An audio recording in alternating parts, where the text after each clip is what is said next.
other than training. Now, we are in a webinar, so you don't have a camera, you don't have a microphone, but we are going to be interactive. I want you to be able to make comments, ask questions, all of that as we go through the course. So let's try this first. If I ask you a question, I want you to put your answer in the chat. So tell me right now in the chat, have you used RealList before? Just give me a I have, I haven't, a thumbs up, thumbs down, whatever you want to use here. Okay?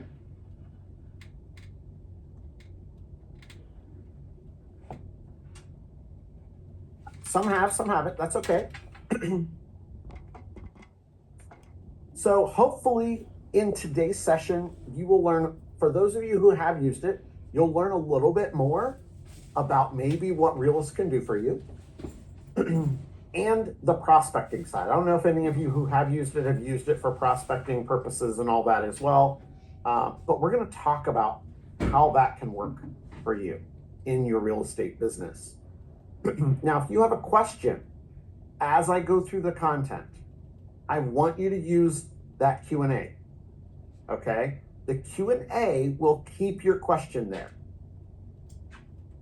So when you put your question there, it stays until I answer it, okay? So you want to be sure to put your questions in that Q&A.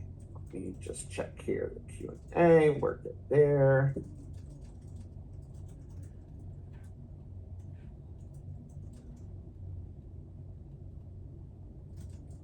All right. So let's go through what we are going to discuss in today's session. So we're going to talk about different ways you can access RealList, because there's a couple of different methods to get in there. Then we're going to talk about navigating RealList for property reports. All right. Now, why would we want property reports? Well, if you're going out to list a property, you want to do your research beforehand. So pulling up that property report in RealList is going to give you a lot of information that you're going to need, not only to do your research on the property, but to get information that you're going to need should you list that property in the MLS. All right. We'll talk about how you can kind of modify and print and email different reports in the system. We're going to focus a little bit on mailing labels today. Then we're going to talk, you have two search options. You have a quick search and a my search. There's a whole new dashboard for RealList, so we're going to take a look at that a little bit. But then we're going to talk about how can you change that criteria. If you want to do a specific search, how can you add and select the specific criteria that you want to do for your search? And then, of course, exporting the data, whether it's to a mailing label, to a spreadsheet, whatever we want to do, okay?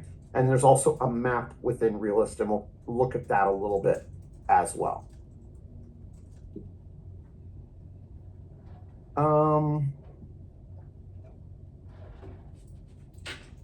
Yeah, I don't know if you can access any overseas information, Yasmin, in RealList, but you can do all of that with local information here, okay? And we're going to cover all of that in the class today. Okay, now, a couple of ways you can access RealList. You can access RealList from your products and services page from Stellar Central. Once you hit products and services, RealList is going to be this big icon right here. You can also access RealList from Matrix, and I'm going to show you that option. Under your tax tab at the top of Matrix, you have RealList, IMAP, and public records. So you will be able to see this in that Matrix platform as well, okay? So let's talk a little bit about the prospecting piece of RealList. Before I actually open RealList, okay? We're gonna talk about prospecting, which is a little bit different than farming. I'm sure a lot of you have done farming before. If you are that agent who likes to send out mailers, or you watch a specific area, that's farming, okay? So let's talk about that. So farming is where you stake out a group of people or an area, right? And you're planting seeds hoping they're going to want to use your service. So you wait. Maybe you send out a mailer to a neighborhood with 500 or 1,000 homes, and you just wait. Once you send that mailing out, you wait for somebody to reach out to you, okay? Prospecting takes farming a little bit further. So you're still kind of doing some farming, but now we are going to actually target a specific group that we want to reach out to, right? So for example, that group of 500 or 1,000 homes, if I'm sending out 500 or 1,000 mailers, that's expensive. My return on that investment's probably going to be low. I might get 1 or 2 people reach out to me, okay? Now, if they both do transactions, then yeah, it's great. It was worth the money. But what if they don't? Or what if I don't get anybody to reach out? I've wasted all of that money farming a specific area. So with prospecting, we're going to still choose that maybe farm area that you're using, but now we're going to hone in on a specific customer that's going to be probably more likely to want to use your service. So maybe instead of sending 500 mailers, we're sending 150 mailers, right? So if I'm still getting 1 person or 2 people, but I'm only sending 150, my return on that investment is going to be greater. So it's going to be a way for you to not only be a little more efficient in your marketing dollars, but also be more efficient and focus and target on those specific customers. And we're going to give you different scenarios that we're going to cover today so that you've got some ideas on how this works. Now, when we're done today, we will process your attendance and you will get an email this afternoon that you took this course. All right? When you get that email, you're going to get a link in there as well to it. Please take just a quick moment and fill out that survey for me. It takes less than a minute of your time, but it gives us some really great feedback because we listen to what you say. Your feedback really matters. We make changes to these courses. We add new courses, all based on the feedback we get from you about the class. All right? So whether it's feedback about myself, whether it's feedback about the content, whether it's general feedback, it doesn't matter. Good, bad, and different. We want to hear what you have to say. All right? Now I'm going to hop out of these slides here. Close out of this. And I am here at my Stellar Central workspace. Now I told you before we can go into products and services here. And here is RealList. So I can access RealList from right here. If I am in Matrix, which I have open on another tab here, I can also access RealList under my tax tab from right here. Either one of these will launch RealList in a separate tab. Well, it normally does, but I've been out of Matrix for a while. So let me go back into Matrix.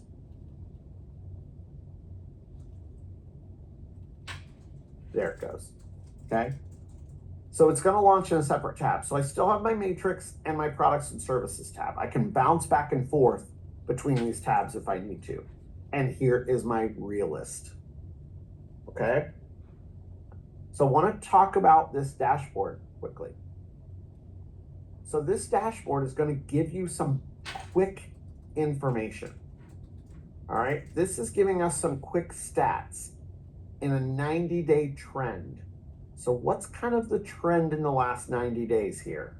We've had 528 closed sales, 834 pending, 1,864 active listings. All right, now I have this set up for my specific county. So you can see it's kind of hard here. Let me see if I can make this a little bigger for you. Okay. So you can see right here, I have mine set up for Lake County, Florida. All right, I live in Claremont, so I'm in Lake County. You can select your county right here so that it only displays your specific area of information. It's just giving you that quick synopsis of the market, right, in the last 90 days. Same thing up here. This is giving us our market temperature, okay? So when we have a lot of inventory and it's not moving, okay, we're in that buyer's market. We're gonna be down here. When we don't have enough inventory for the buyers that are out there, we get into a seller's market. So you can see right now, we're kind of in the middle, right? We're not really in a seller's market or a buyer's market. We're kind of in that middle range right now. You can come down here and same thing, select your county and see average sale prices, change in MLS activity. If I have any saved properties, I can see those from here. I can see some of my last views and last searches, things like that here at the bottom.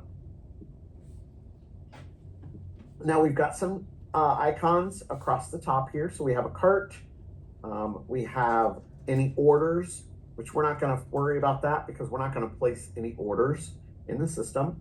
Any properties that I've saved are gonna be here under my star, which is saved properties, okay? And then of course you have your settings where you can adjust your profile and that information. So not really much we're gonna do up here. We'll talk a little bit about the saved properties today. Now, if I want to do research, so we're gonna start with a single property. So maybe I'm going out to list a property or I have a listing appointment, right? I want to do my research on that property before I meet with that individual about listing. So I can come right here to this search by address and I can type in the address of that property if I want to. All right, so let me just do,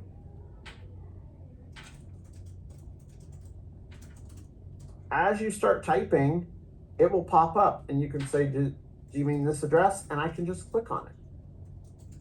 And it then brings it into this other menu. And it's saying, this is the property that we think you're looking for. And I can select it and say proceed. Okay, now I'm gonna cancel here just for a second.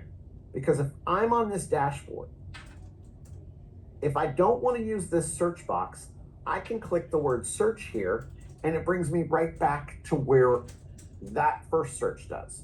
So I would just type the address in here and hit search, and I'm still gonna get that same pop-up. So either way is absolutely fine. I find it easier to do it from that dashboard when I'm just looking up one specific property, okay? And I'm gonna say proceed. So here is my property. I've got it selected here. And I want to say reports down here in the bottom because I want to pull up the report on this property. So now I've pulled the report up. We can see all the information about this property here, okay? But we also have different tabs. So let's start with this first one, which is our property details, okay? Here it's giving us the last sale information. Okay, when was the last sale date for this property? All right, and I can see some of this information here. I can see it was built in 2005. It is a single family residence. See this SFR for type? That's gonna come in handy. And if you work with residential, you wanna write this down, SFR.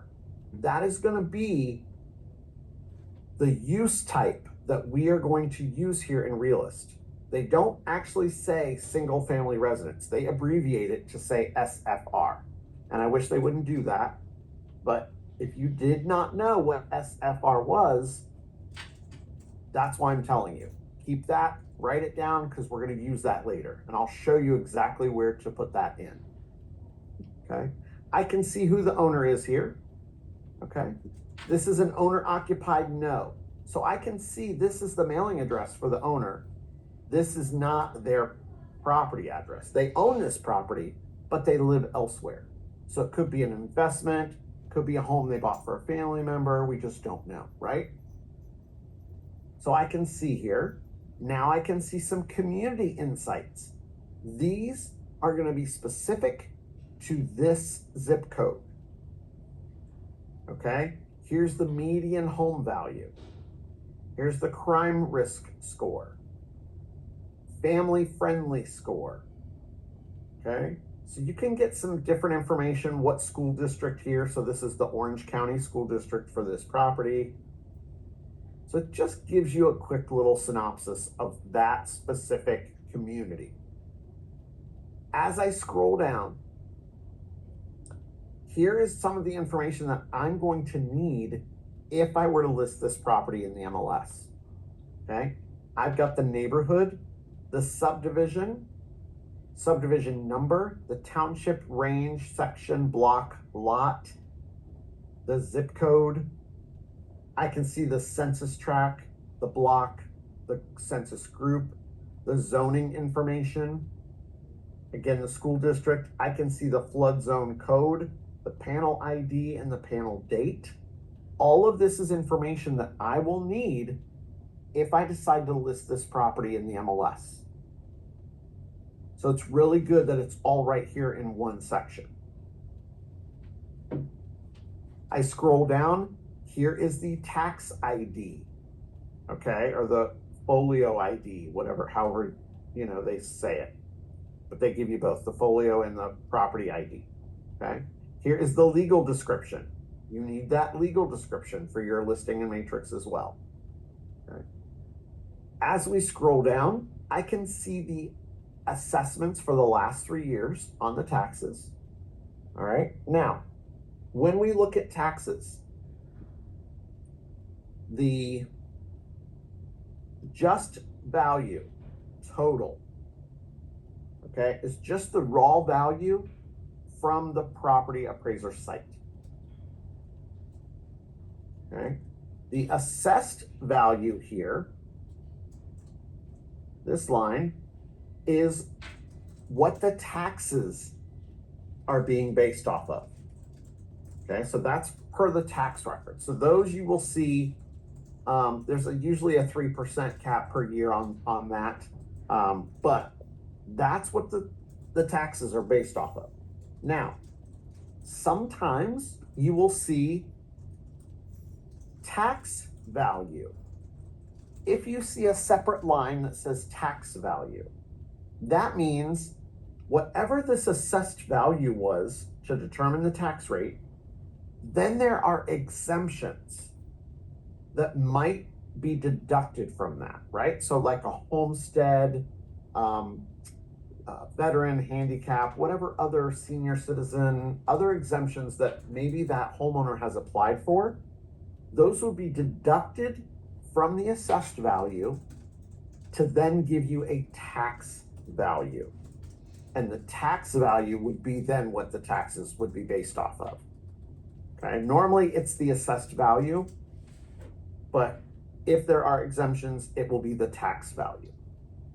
So I can see here what the taxes were for the last 3 years on this property.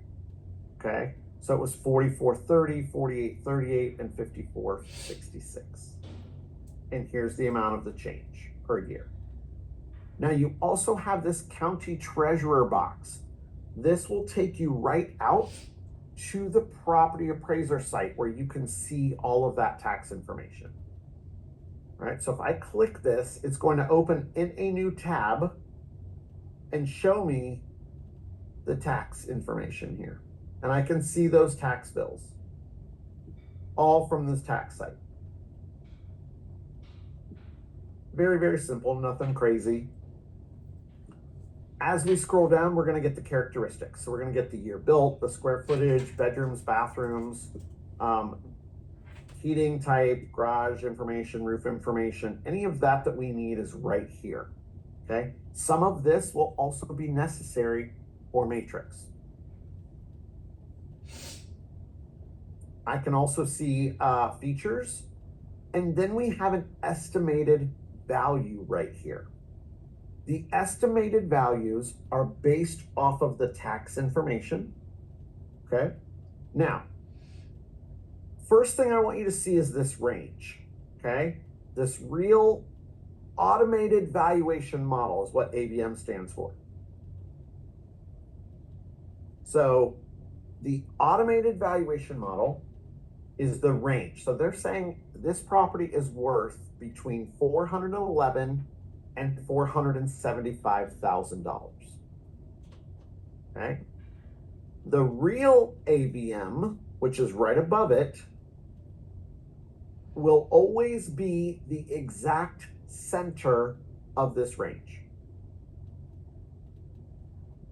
Okay. So the real AVM is the exact middle of this range. However, we then come over here and we have a confidence score of 90. So think of this just like when you were in school. 90 to 100 is an A, 80 to 90 a B, etc., right? So they are 90% confident in this range. But we have a 7 on the deviation forecast. So what they're saying is they are 90% confident in this range, plus or minus 7%. So it could be 7% higher to 7% lower than this range. And this is their value as of this last date. So that's when information was last updated for this property. All right. So really, really good information. But does that mean when I see this, that this is actually what the property is worth? Not necessarily, because this is based off of documentation values, right? This isn't based off of what does the property actually look like? What updates have been actually made to the property? So this may or may not be true when you go to list. You might be listing outside of this range. Okay, so this is just kind of a guide. It's not a, yes, this is set in stone, this is the value of the property, okay? We can also see at the bottom listing information. So we can see any history. If it was listed before in the MLS, we're gonna see all of that down here, okay? So I can see this property was leased in 2011, but it was actually purchased last in 2006 was the last actual purchase listing. Okay. And then I can see all of the market and sale history information. So I can see here, here's that 05 purchase. Okay. So it was sold by Colony Communities and it was purchased by this individual. Okay. In 2023, that changed. They just changed the deed, it looks like. Okay, so it looks like it was purchased by one individual and now it has 2 individuals' names on it. Then you come over here and we can see again in 2023 that it was also put, a trust name was added to this property. Okay, so all they did was make a change to the deed here, but you can see all of that. You can see the document numbers, and these are links. So I could click on this and I could actually see the document. Try the other. Let's see. There it goes. So you can see the actual document here that was actually filed with the court. Okay. And then I can see the mortgage history. So mortgage history is public record. Okay, I can see what the history of this property was. Here, I'm getting the map. So here I'm getting those dimensions of the parcel for the property. Here's the little street view of where it is on the map. So I'm getting a lot of information and I am only on this first tab. Okay. Assessed value does not have the deductions. Assessed value is the actual tax value that taxes will be calculated on before deductions. So if there are deductions, those will come off, and then you will see a tax value, okay? All right, now, because this is helpful information I'm gonna need for my listing, I might want to print this. And I can choose the quick print or the customize print, okay? If I choose customize, then I have to pretty much come in here and say, what do I want, okay? I only want the property detail. I can choose some of these other tabs and print it all, okay? If I say quick print, it's gonna take just a minute to print for me. Here it is. Open it. And now you can see this is what it looks like. So it gives me all of that information that we just saw. Okay, so that whole tab is the quick print. So now I could print this off, and when I go to put my listing in, I've got all the information that I need from the property tax report, okay? Most importantly, I verified who the owner is, because if I go to list this, I need to make sure the person I'm meeting with is the owner who can make that decision, right? So that's the nice thing, that it's the very first thing that shows you right here is the ownership information, okay? Any questions about the detail tab before we move on? If there were any outstanding permits, you might see that down here in the, where's the characteristics? Features, right below features, probably right in here somewhere. Not every county will show us the permit information, but if there were outstanding permits, you would typically be able to see it down here at the bottom, okay? All right, next tab, we have comparables. So we can see comparable properties and kind of build a CMA in here if we really wanted to, okay? So here's giving me the statistics, the high sale price, the low sale price, and the median sale price. So that's gonna be the average, right? This is telling me on my map here, this black dot is my subject property, okay? And then these are all of the comparables around it. So there are 20 comparables they found, okay? I am currently on a split view. So I'm seeing map and the list. If I only want to see the map, I can click here for map and just view these properties on the map, okay? And I can zoom in a little bit. And maybe I only want to look at these two properties that are in the same neighborhood, okay? The list view is just going to give me the list.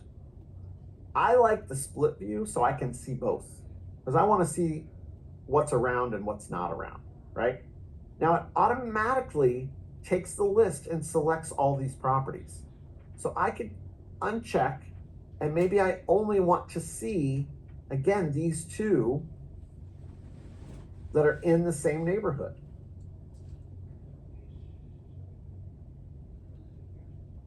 And then I can generate that report up here. So again, it's kind of gonna do a little CMA for me, but it's telling me there's two comparables. Again, here's the subject, here's those low average ranges, and here is the information on those two properties. So this one sold at 231 in 2023. This one sold in 2024 for 501, okay, compared to my property, which is right here. So it's not really a full CMA report that you would do for a customer, but if you just wanted to get an idea before you go meet with them, hey, what have properties in this neighborhood sold for? Because if your customer says, hey, I want to list at $650,000, and you know that's way beyond the range, you now can say, you know, well, the last two homes that have sold in this neighborhood, here's been the price point. So it does allow you to have some of that information, which is nice. And again, you can print this. You can also email this and you can customize the view, okay? So you've got some different choices there.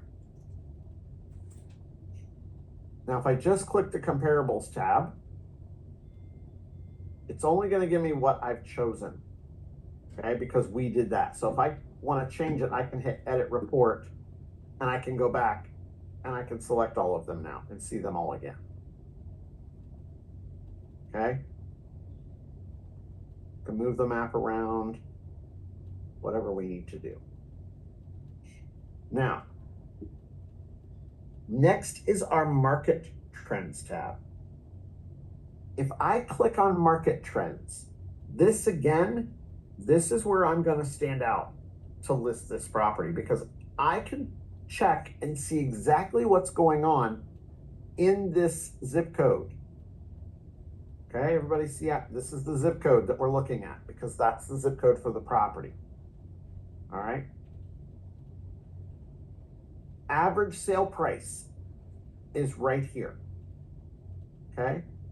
There are 35 active listings right now in this zip code. This is as of May.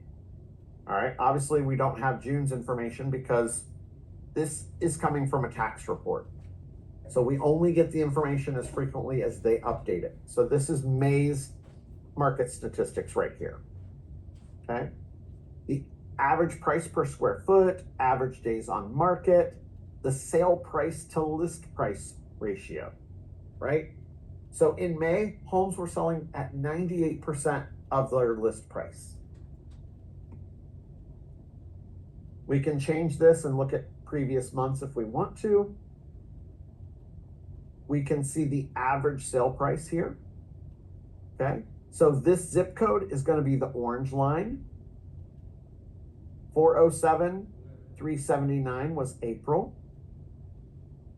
The blue is going to be kind of a similar area. Okay, this is going to be Orlando, Kissimmee, Sanford.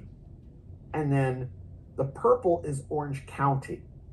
So look at Orange County's 528 and look at our property, which was 407 in April.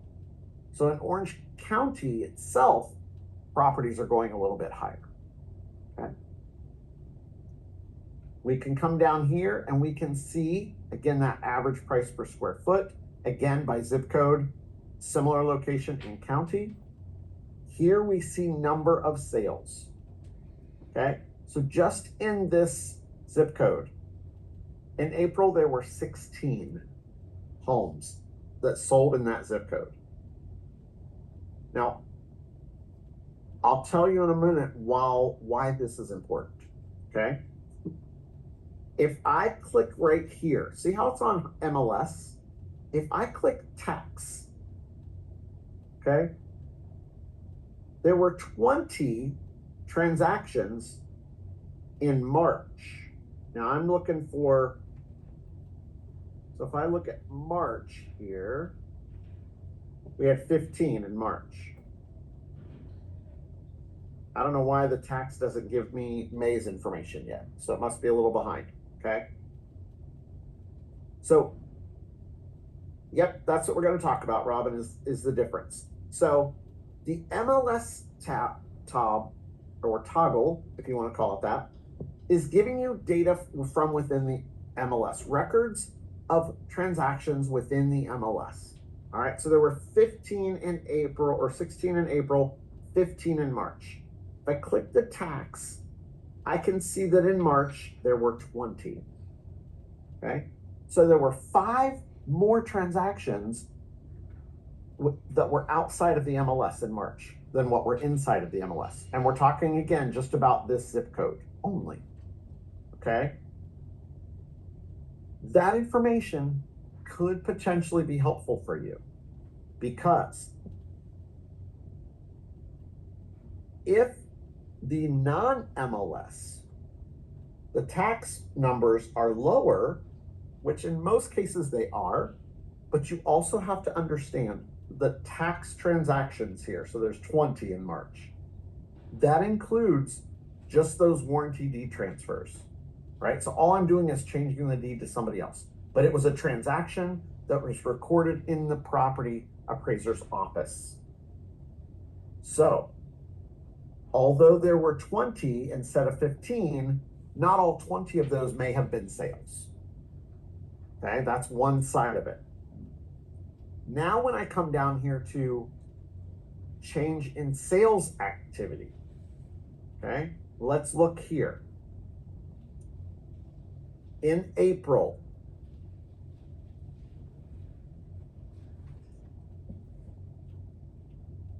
$16 homes were sold in this zip code in the month of April. Okay. Let's click over to tax, and again, we have that 20. So the numbers are going to be the same as what was up here because it's recording those transactions, right? Now, one thing I kind of struggle with here is I have to see these individually and toggle back and forth, okay?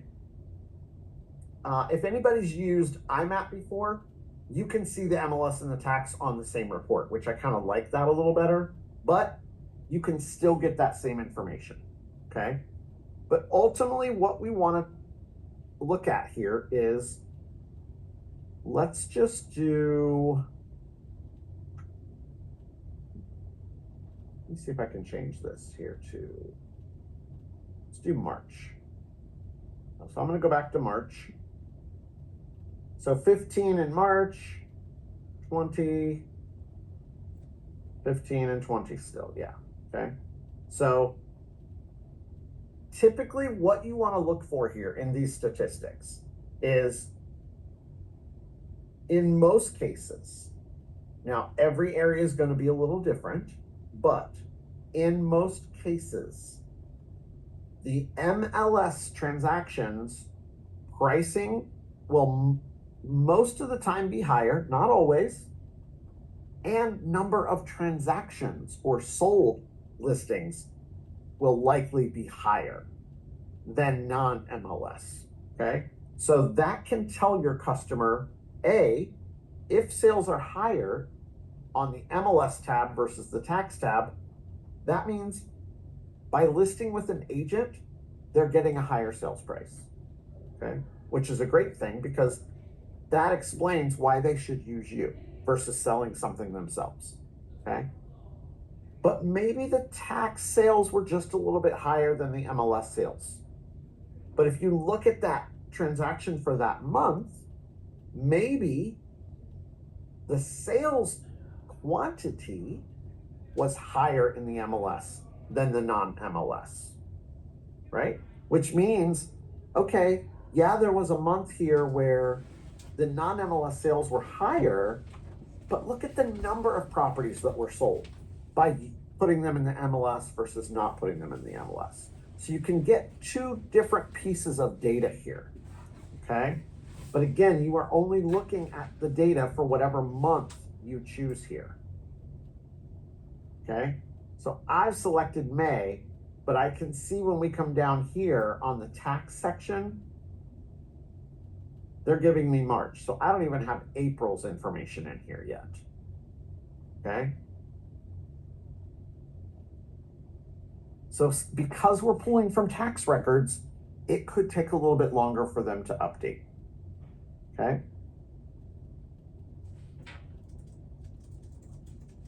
Yes. So Olga, did I answer that question for you as we're talking about those tabs? So you can see number of sales, price per square foot, change in activity, all of that. And you're gonna see here this information of like, okay, what was the same month of the prior year? How much was it from, you know, the prior month, that kind of thing. So again, it's nice. It gives you some quick data. Like I said, I typically like to pull this data from the other platform just because I think it's a little easier. I can see everything on one page versus having those toggles, but you get the same data. It's just a different way of accessing it here, okay? So next, we are going to come to the Neighbors tab.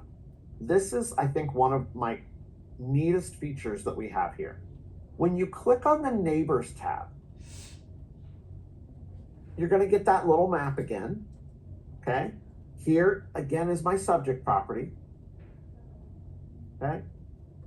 But look, it starts on one side. Neighbor 1 is on this side. Neighbor 2 is on this side. Neighbor 3, neighbor 4, neighbor 5, neighbor 6. So it starts closest to the property and works its way out from both sides and across the street. Okay. The purpose of this, which I don't know if there is a purpose, but what I think is really useful here is if I scroll down, here's my property, okay? But here's neighbor 1, neighbor 2, neighbor 3, neighbor 4, neighbor 5. Number 1, if I move in here and I want to know who the neighbors are, I can come in here and it will tell me who the neighbors are here, okay?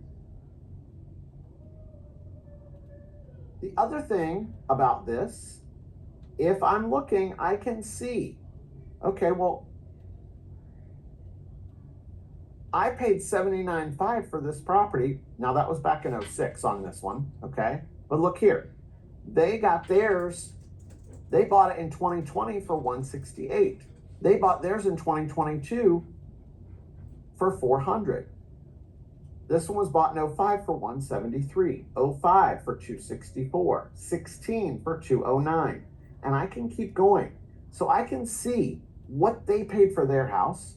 How does their house compare to mine, right? So I can see here, mine is a 4-bedroom, 2-bath. This is a 3-bedroom, 2-bath. So I can understand why this maybe was a low price here. I can see what their property taxes are. So it's kind of a cool thing, and then it gives you the distance of how far away the property is from your subject property. So it's kind of, if you want to get to know who your neighbors are and you're not sure who they are, this is a good nosy way to do that, I guess. Your neighborhood profile is going to give us some census data. So it's going to give us like the population for that zip code, number of households, average household size, the median age.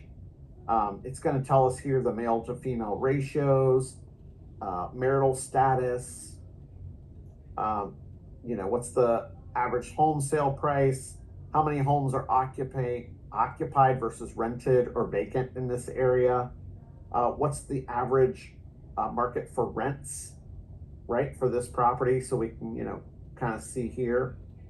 Here we get some workforce information, so different blue collar versus white collar workers, different trades here it breaks down, average household income, so we can see the different, but then here's kind of the average household income right here. Gives us some average weather and commute information, average travel time from this zip code's around 31 minutes. Again, we get some education information here. So a lot of cool information that we get. We can see here's the elementary school. It gives us the rating. We can see some local businesses down here and information. So it's kind of nice, especially when you have a customer who says, hey, I'd like to be, somewhere near. Yes, it would be just for this zip code, Janice. All this information is always going to be based on this zip code when we're looking at an individual property, okay? It's going to pull the statistics, the market trends, all that, comparables, all based off of the zip code, okay? Good question. So, if you have somebody looking and they want to know, is there certain things around this area, whatever, that. It might also help you when listing a property to see, okay, well, is this property near shopping? Is it near the freeway? Is it near restaurants? Is it near healthcare services and different things? So how can you market that property? This is going to give you some of that information. Okay. Next is our flood map tab. Your flood map tab is going to actually give you, here's the property on the flood map, okay? We're going to get all of our flood zone information here, okay? It's out of the flood zone. Here's the flood zone code as an X. Here's the panel date. Here's the panel number. So it gives us all this information. If you want a certified flood report, you can come down here and purchase this. So just say I were to add this to my cart, that's where this orders is going to come from up here. Okay, so you would go into orders and pay for it. Okay. We don't really do much with this otherwise, because everything you need most of the time is going to be right here. Okay. You do have a hazards and risks tab. Again, this is an extra fee to get like the crime risk score and the wildfire risk score. But a lot of that's already in here. You know, part of your market trends, part of your neighborhood profile, you can get some of that information. Okay. Your market trends usually gives you, or maybe it was in the neighborhood profile here.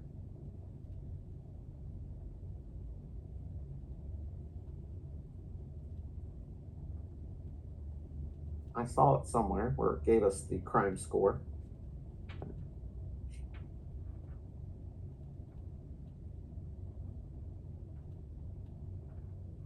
Maybe it was when we were looking at comparables. Anyway, so that's what this is. Now, sometimes you will also see a foreclosure tab. You will only see that foreclosure tab if that property is currently in foreclosure status. And then you could click on that tab and see all of that foreclosure information. Okay, so if the property is not in foreclosure, you're not going to see that tab at all. Okay. I want to come back here to comparables really quick because I want to mention one thing that I forgot to tell you here. When you are looking at these comparables down here on the list, okay, see how some of these have a red teardrop and some don't. The red teardrop means it was sold in the MLS. If there is no red teardrop, it means it was sold outside of the MLS. So either, again, a deed transfer, for sale by owner, maybe somebody bought it from a family member or an estate from a family, something like that, and it was not recorded as an MLS transaction. So that's the difference here with these, why some have a teardrop and some don't, okay? So I just forgot to mention that when we were on that tab, all right? So I'm gonna come back to my property details. Any questions about the tabs before we go into the prospecting? Because that's the fun stuff, right? All right, so I'm gonna come back to my dashboard and I'm gonna click on that search. Now, if I'm looking up a single property like we did here, I'm gonna use this quick search tab and I'm gonna change my county. Okay, so to change your county, you click change county, select the county or counties that you want, and just say apply. Then you would type in the individual address and search, okay? For farming, we're gonna click the My Search. And we're gonna actually look at the My Search tab. So we're gonna do a couple of different scenarios here so that you can see, I'm gonna hit clear all to get rid of those results. I'm gonna do a couple scenarios because I want you to see some different options that you might have. So this first one, let's target customers in a specific neighborhood. So we're gonna kind of stick with that farming concept, right? Maybe I'm gonna go in this subdivision or this community. That's gonna be my farming area. But now let's decide who to farm or target in that farming area, right? So in this one, let's look at people who maybe want to downsize. Maybe they've been in their house for quite a few years, they've raised their families, and now maybe they want to go into something smaller. So we could potentially reach out to these individuals as potential sellers, okay? So what we're gonna do is we're gonna start here with this save search. We have a drop down. And we're gonna hit create new search at the very top, okay? We can click here and we can give this search a name. So maybe I'm going to call this my downsizers. Okay. Now we have to choose what specific criteria do we want to use to find these properties. All right. So the first thing I want to do, these are going to be my categories right here. Okay. All categories is giving me everything. I can scroll through all of these, but then I got to figure out where to find stuff.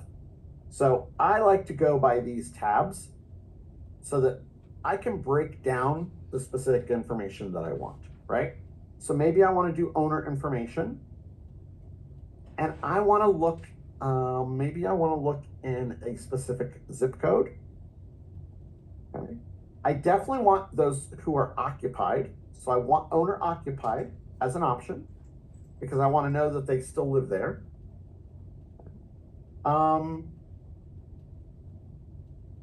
That's really all I need from the owner standpoint. So under location now, maybe here's where I'm going to choose that neighborhood because I want to target a specific neighborhood. Again, maybe I'm going to use a zip code or a subdivision.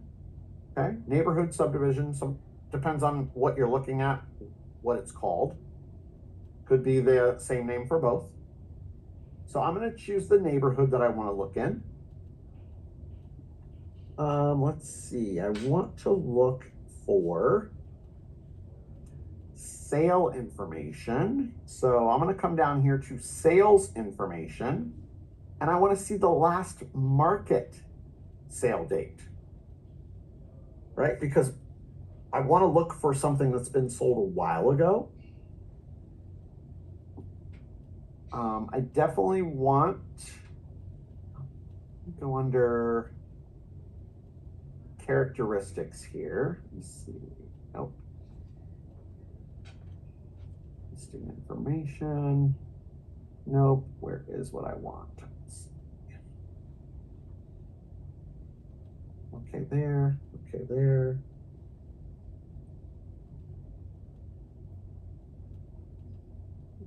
Here's what I want. Land use core logic. That's what I was looking for. So remember earlier, I said write down that SFR. This land use core logic is where we are going to use that SFR. So that way we can really just focus in strictly on single family residence. If you want to farm other property types and you don't need to use that, that's okay. But I'm going to use that for my search here. All right. I don't need anything about foreclosure information or mortgage information. So really this is all I want to look at. Now there is an option here under sales information. You could add a sell score if you want. If you don't know what sell scores are, that may or may not be helpful. But I'll go ahead and add it just so you can see what that looks like. Okay. So then these are the criteria that we've selected here on the right. And I simply just say apply. Now it actually created my search here for me. Okay, so the first one, owner occupied, it says select one. So I drop down and I'm going to select yes. Okay. Neighborhood, I'm going to click on this and it says, hey, search from the list. So I'm going to start typing a neighborhood. So I'm going to type and I'm going to search for this. Let's see here. All right. So I click and select that neighborhood and say apply. Now you'll notice when I've made a selection here, you have a little recycled trash can to the right. So if I want to change this neighborhood, I can get rid of this one and go select a different one. Okay. Or maybe I want to run this search for a couple of different neighborhoods. I could add all of them here, or I could run one at a time. Okay. The last market sale date. Okay, it's asking for a range here. Now you see right here, next to last market sale date, how it says is between. There's a little drop down here. So we can say less than. All right. And I'm going to go back probably 15, 20 years, give or take. So let's do, I'm just going to do January 1st, 2010. Okay. Nice even round number. It's only 14 years, not 15, but that's okay. And then land use CoreLogic select from the list. So I'm going to open up the list. And what am I looking for here? Do you guys remember? We're looking for SFR. Okay? And it's right here. See, it doesn't say single family residence, which I wish it would. So we're going to use SFR and say apply. All right? Now, all I'm going to do is search. And I have 41 matches for people who have been there 15 years or more. Okay? First thing you want to do here is you want to scroll through and you see these teardrops. So again, that means those properties have been in the MLS before. If you see a green teardrop, you hover over it. See what's popping up for me? It's active. So I don't want that one because it's already listed. I'm not going to reach out to that individual. So out of 41 results, now I have 40 of them selected. Okay? There's no other actives, so I'm okay. So you remove your actives. If you had an orange teardrop, that would be pending. So you would remove anything green or orange on the teardrops. Now that I'm done, I have 40 people. So out of a community of 500, I'm targeting 40 specific individuals. Okay? And the other thing we forgot to add in here is a self-score if we wanted to. So let me see if I do is greater than, let's just say 700. Let's see if it gives me the same results here. No, it only gives me 3 results when I put in that self-score. Okay, I just happen to know 700 is a high self-score. So let's try 600 is moderate. Still only giving me 3. Okay. So let's just take that out and come back here to our 40 that we had. So I'm going to remove the first one. I've got my 40 left. Okay. What I can do now is I can export this to a spreadsheet. I can print this list of information. I can email this, but I have a labels option right here. If I say labels, it's going to let me print mailing labels for these individuals. Okay.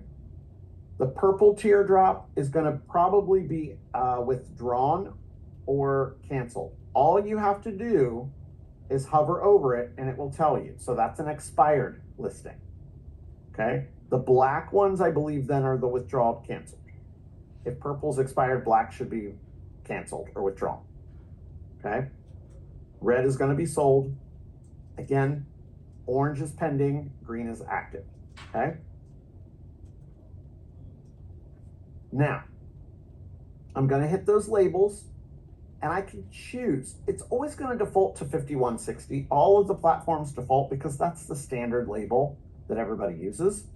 I can choose mixed case or all capitals. Well, I don't want to use all caps because it looks like you're yelling, right? Do I want to use the tax address or the property address? In most of your searches, you will always use the tax address because we chose occupied owners. But what if they did occupy the property and now they don't and they live somewhere else? So I always want to use the tax address because even if they live there, it's still going to go to that address. All right. And I'm going to select show the current owner. And all I'm going to do is say create. Okay.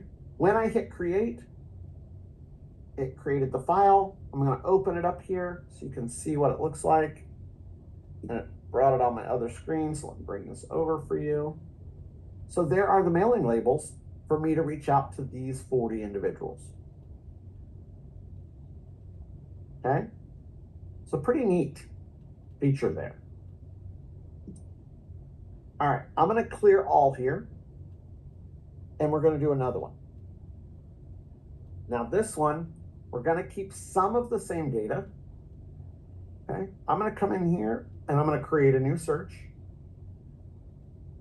This one we are going to call unoccupied owners. Okay.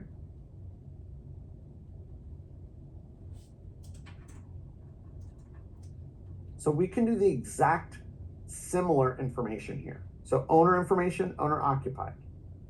Okay. Under location information. Okay, again, I'm gonna maybe choose that same neighborhood, or maybe I'm gonna choose a different neighborhood. Okay. There is no way for us to pull the phone numbers, Robin. Sometimes you will see it in IMAP. It is getting fewer and fewer and fewer that you see that information, because a lot of times the property owners are blocking that. The other issue is, even if you get a phone number, you have to verify if they're on the do not call list before you reach out to them. So it does kind of create a little bit more of a process. That's why we typically focus on just showing you the labels, because you're not going to get many phone numbers these days. Okay. If the phone numbers are available, it will show up when you export the data on the spreadsheet. Okay. But I'm just from experience, that is rare that you get a phone number. Okay. So again, I'm going to choose my neighborhood characteristics. Again, I'm going to choose that land use core logic.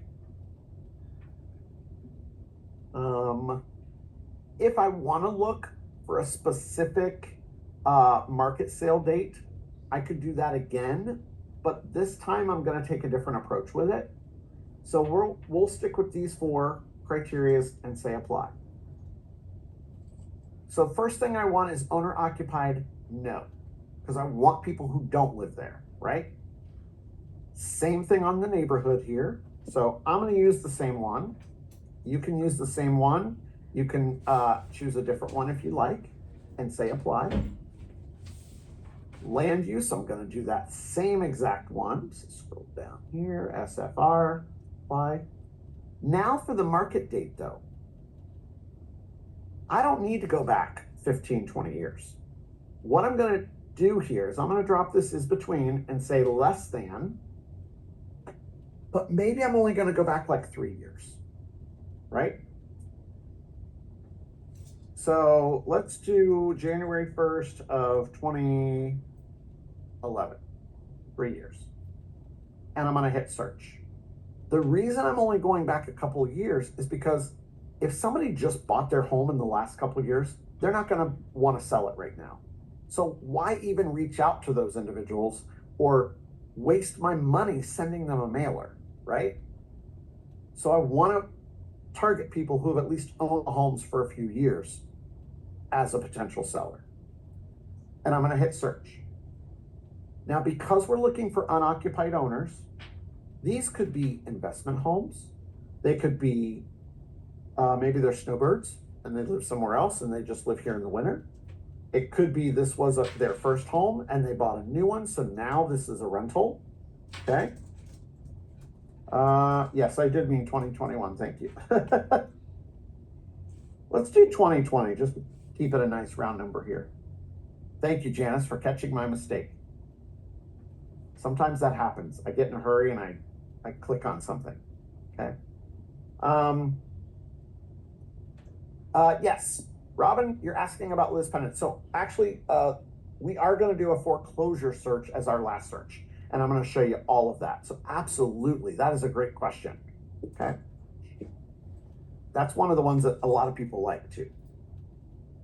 So again, I'm just going to scroll through and make sure I don't have any green teardrops, which I do not. So I have 54 properties now. Okay. So I can do the exact same thing with labels. I also have the option though, if I want to view these properties, now you see I'm on a list view here. If I want to do the split view, I can see these properties on the map. Now I've chosen a specific neighborhood, so I don't need to potentially draw a shape around this, but maybe there were some in this neighborhood across the street because I did zip code. Well, I can still come in here and draw a radius, a rectangle, a polygon around certain areas, just like we can do in Matrix. We can also add layers here. So if I want to look, again, specifically by that neighborhood, okay, it's going to outline those neighborhoods. Look, all of my properties are right here in this neighborhood. Okay, so you can do by city, county, you can do by school, flood zones. So lots of different things that you can do, okay? If you're going to list a property and you know driving directions is required, you could pull up that property on your search and click this little driving directions and put in the start an address, and it's going to let you get your driving directions that you could copy and paste into your listing. So it's got some really cool stuff. Okay. So this is the split view, okay? I'm going to come back to my list view. You also have the option here. So here's my list view, okay? You also have the option to see these as tiles right here. It's called the cards view. So I can do this and I can choose select all. But now look, I don't have the teardrops. It actually tells me what those colors mean, okay? So anything that does not have a label on it means it may not have been in the MLS before. Okay. So that's just the difference of those views. I like the list view because I think it's a little easier to scroll through and see those teardrops versus scrolling through all of the card views. Totally whatever works for you. All right. So we have 54. Same thing. I'm going to say labels. I'm going to keep my Avery. I'm going to keep my tax address. And I'm going to say current owner. Because now, when I create these labels, here they are. Same thing, it's gonna open them on this other screen. So, oh, no, there they are. Okay, perfect. So there are the labels, okay? Now, none of these are gonna be the property address because these are all unoccupied owners. So you can see they're either in other parts of Florida, other states, other countries, okay? New Jersey, New York, LA, Louisiana, Texas, Kissimmee, Apopka. So you get the idea, right? Now, here's the cool thing. This is my favorite search to do because now I've taken that 500 homes neighborhood and I've targeted 54 people as potential sellers with one search.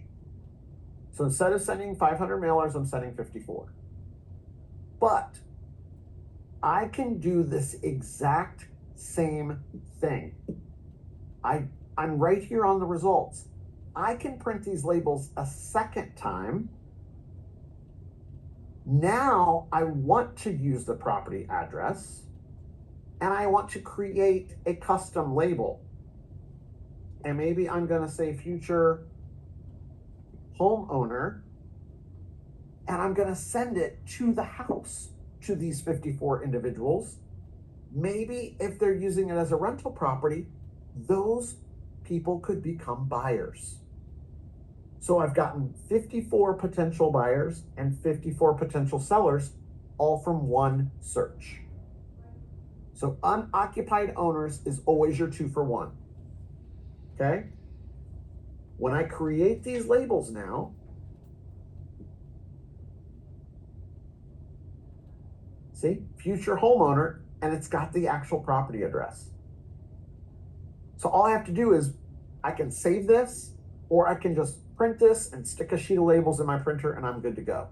So whether I use a letter, a postcard, whatever marketing material I use to send out, here's my labels to send it. Right? I don't need to pay a third-party company to help me farm. I can do all of this myself in the system. I just have to decide who I want to farm to. Okay? So again, you're still going to farm and choose a specific neighborhood, but then decide who is your customer going to be? Who is it you're trying to target? Not just the neighborhood. It's great. Pay attention, watch the neighborhood. But again, if somebody just bought their house in the last year, they're not going to want my service. So why waste the mailing money to send it to them? So we can decide who really might be more likely to reach out to me versus just randomly sending things out. Okay? All right. Now, if I want to save this search so I can do it later, I can simply hit save. When I choose save, it's asking me, do I want the template saved or do I want the template with the values? I am just going to save the template because I might want to change the values every time I run this search. And I've called it unoccupied owners, and we'll just call this June 4th, 24. Okay? And save. And it tells me it's been saved. So now when I clear everything, normally we come in here and we do create a new search. But here is my unoccupied owners that we just saved. So I can scroll through here and pick one of my saved searches, and it automatically puts in the search criteria. All I got to do now is select what criteria I want to use. But the criteria of choices are here. Does that make sense? Okay. So I'm going to clear all.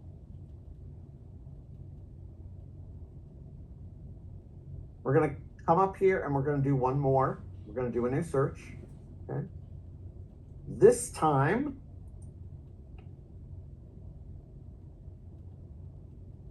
we're going to look for expired listings. Okay.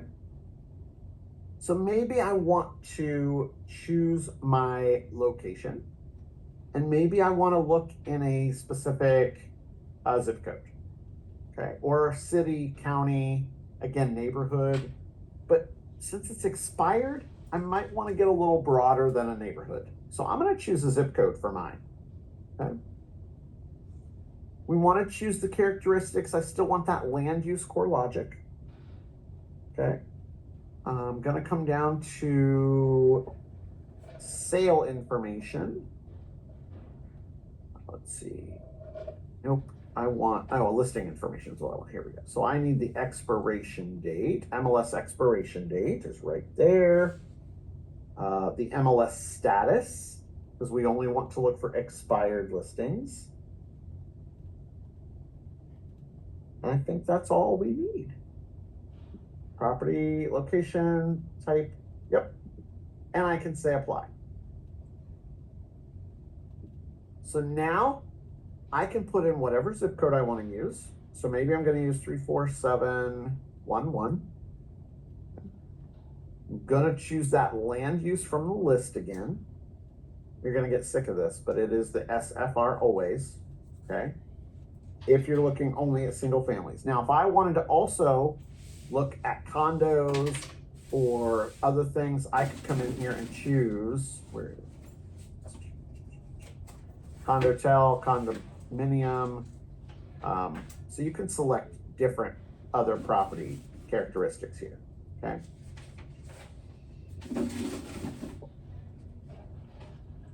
Next is the expiration date. So when we look at the expiration date, how far back should we look for expired listings, right? So if I don't put a date, I'm going to get every single expired listings in this zip code. So I think I'm going to drop this is between, and I'm going to change this to is greater than. And maybe I only want to go back to January. So I just want to see the recent expireds in this zip code in the last, 4 or 5 months. Okay. I'm going to choose the MLS status here. We are going to choose expired, because that's the type of listing we're looking for.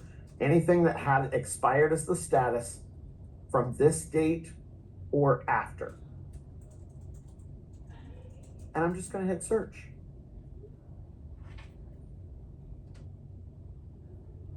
Now, first thing, again, we're going to look at these teardrops. We know that purple is expired. So all I want to do is make sure there's no green. If it's green, what is the green telling us again? Do you guys remember? If I'm looking at expired listings and I see a green teardrop, what does that mean?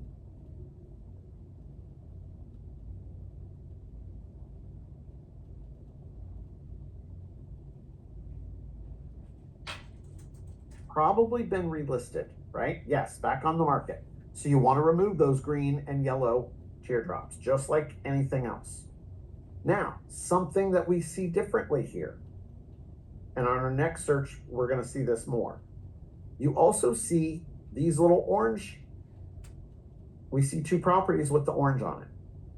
That is a pre-foreclosure indicator. So Robin, you were asking about Liz Pennant's. This means Liz Pennant's. If it is orange, it is pre-foreclosure or Liz Pennant's. Okay? If it is yellow, if you see the same icon but it's yellow, it means it's auction. It means it's been through foreclosure and it's been approved to be sold at auction. Okay? So we have 26 here, expired listings. Same exact process. I can print the labels. Okay, choose tax address, show current owner, create the labels. I also can export this data. Okay, and I can do just a quick export. It's going to select everything here. Maybe I don't need the stories, the school district, the cell score, the listing ID. I don't know if I need that. Lot size. So you can kind of choose what you want and don't want here.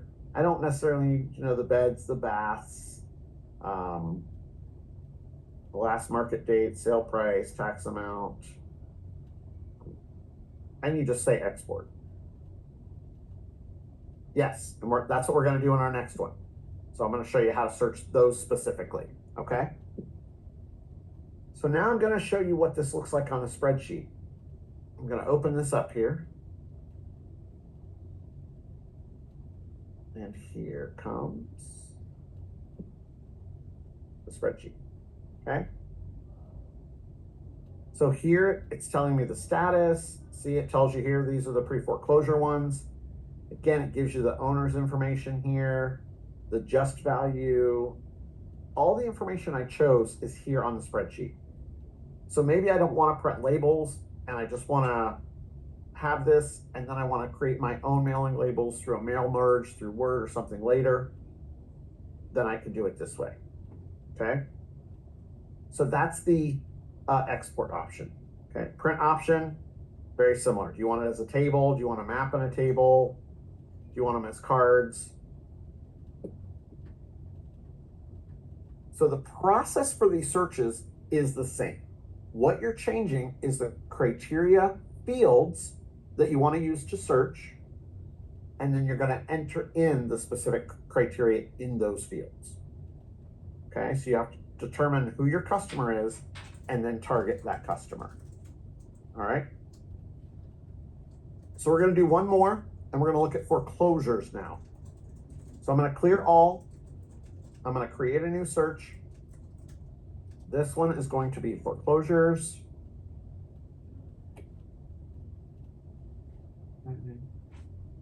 Now, when I'm looking for foreclosures, I need to choose where I want to look. So again, neighborhood, locality, city, whatever, okay? I'm gonna do, let's see, I'll do property city, okay? We're already in our county because that's selected on our main screen. So I've got my county selected. I need that land use. And again, if I am looking for any foreclosures, then I don't necessarily need land use because it's going to give me everything. But if I want to specifically look for single family homes that are in foreclosure, I'm going to use this option, okay? Now we're going to come down to this foreclosure and distressed tab, okay? I want the foreclosure stage. I want the foreclosure indicator. Okay? I may want that final judgment amount. I may want the filing date, and I may want the auction date. Okay. The reason I'm giving auction and filing date is because we can just adjust this to look for pre-foreclosures versus, it helps if I spell correctly up here. Pre-foreclosures versus auction, okay? So I'm gonna say apply. So what we're gonna do, first thing is we're gonna choose this foreclosure indicator and we're gonna say yes. Okay, so Robin, I think you were asking if we can search for those specifically. So we're saying yes, we want that indicator, okay? Single family residence does not include condos and villas. That's gonna be like single family homes, okay, freestanding houses. Okay. I'm not gonna worry about final judgment amount here because that doesn't matter to me in this search. The filing date though, I do want, but I'm gonna change this and put greater than, because just so you know, and if you take our foreclosures class, we will dive into this much, much more, but the average foreclosure in Florida takes 8 to 14 months. That's average. Could be less, could be more, depending on the county, but that's the average. So I don't want to go back 8 months because they might be too far along in the foreclosure process. So maybe I only want to go back, 3 or 4 months to look for these foreclosures. So I'm going to choose that filing date. Let's do February 1st and see what we get here. Okay. And I'm not looking for an auction date because right now I want, oh wait, I got to select this SFR. I missed it on my list. And I want the foreclosure stage that we're searching for, okay? So in this case, we're looking for pre-foreclosures. Because if it's an auction status, you can't list it. Okay. So what we're gonna do now is I'm gonna hit search and look at all of these pre-foreclosures in, oh, you know what? I didn't put my city in here. No wonder I was getting so many. Like, that's a lot. So we have 11 in this city. Okay, same process. If there are green, it means they've already been listed. So you don't want to reach out to them. But now I have 11 potential homeowners that I could send labels about selling their property. Keep in mind, please, please, please, this is a sensitive issue for these folks. They're at risk of losing their home. Do not approach them as list with me to prevent your foreclosure. Okay, that's not sensitive. Approach them like you would any other seller and market yourself in another way that would be appealing to them listing with you to prevent that foreclosure. So maybe you say something about your property sell in 30 days or less. Most of my homes or most of my listings have always sold in 30 days or less. Or our office sells this many properties a month. Something that's not targeting the foreclosure per se, but giving them a reason that you can get that house sold. All right. And then again, simply print those labels and send off your mailer. Now, we're going to make one quick change here. So we have 11. This one, I'm going to change the foreclosure stage here. I'm going to remove pre-foreclosure. And now we're going to choose auction. I definitely want that foreclosure indicator. Okay. I can do final judgment amount greater than, and I can just put $1. Filing date, I don't need a filing date. What I need now is an auction date. So I'm going to do greater than, and it's going to be today, because if the auction has already happened, it doesn't do me any good. Maybe I'm working with a buyer who wants to purchase a home at an auction. So I need to find homes that are going to auction. This is how I could do that. And I hit search. So all I changed was those couple pieces of criteria. I'm going to hit search. I have none. Okay, so let's just do Orlando, but I don't think it'll let me if I don't change my county here. Orange.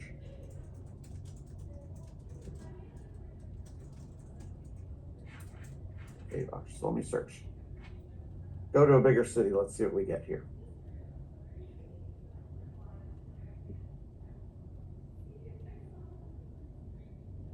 Window, auction, yes. Let's take out our final judgment date. See what we get. There we go. Something about that final judgment amount screwed us up here. All right. So look, this one's already listed. This one's already listed. So even though they're at auction status, they may be waiting to sell it because it's already listed. Sometimes the counties will hold off on the final filing if they know the property is already listed. All right. So out of 40, we have 37. Now I'm not going to do labels for these. I want to go to reports. And it's going to show me all of these properties right here. Okay. So I can just click on this left-hand side, any of these properties. Okay. And it's going to give me the information. All I have to do is click on the foreclosure tab, and it's going to tell me the date and the time of the auction and where is it. This one is an online auction because it is a website. Here is that judgment amount. Okay. If I click a different property and I click on that foreclosure tab, let's see where this one is. This one's online as well. This one's July 9th. Okay. So it might be something that I want to export and have all this data on a spreadsheet in this case. But if I want to specifically look at these auctions or where they are, this is a way to do that. Okay.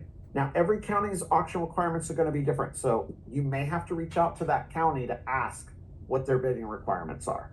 Okay. But that is a lot of farming. I know that was a lot of information today. Before I let you go, I want to come back here to my products and services page, and I'm going to hit my seller logo from my main Stellar Central page here. If I click on the university, and you can do this in products and services as well, you're going to come to this page. Just scroll down a little bit. Right here, you're going to have course notes. So all of those course notes, okay, that we had earlier, and I'll put those in the chat for you one more time. Those are going to be right in here. Let's see, Intro to Public Records, RealList, right here. Okay. Also, right above it, you have a Vimeo library. You can click in here. Various products videos are going to be here. RealList is a product, so you could come here. You could also look at fully recorded webinars here. So you could come back and look for this course, Intro to RealList and Prospecting, right here. And you could play this back, pause it, rewind it, fast forward. So if you forget anything, you have all the resources that you need for everything that I showed you today. Okay? So that wraps up Intro to RealList and Prospecting. I hope you guys learned something. I hope those of you who have used RealList before got something new out of it. For those of you who didn't use RealList, I hope you found a couple of good reasons to perhaps use it. Definitely, like I said, definitely, you've got a couple of tools for this.